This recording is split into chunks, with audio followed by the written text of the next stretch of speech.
We've had some very nice late winter weather this week, but this is typically the time of year we can get some pretty big snowstorms. 22 News Storm Team meteorologist Adam Stremko is working for you with how today marks the anniversary of a very memorable blizzard, Adam. That's right, Sierra. Now, if you're old enough to remember it, then you know just how crippling the blizzard of 1978 was.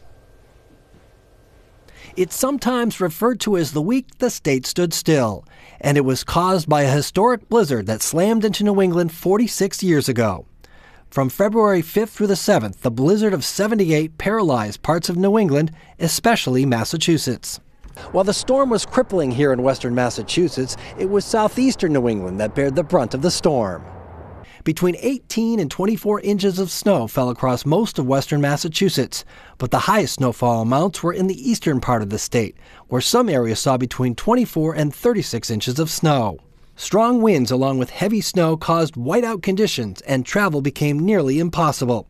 Route 128 became a virtual parking lot, with over 3,000 vehicles stuck on the highway. The combination of strong northeast winds and the slow-moving storm caused serious beach erosion and coastal flooding. In all, 73 people died in Massachusetts as a result of the blizzard, with damage estimates upwards to around $500 million.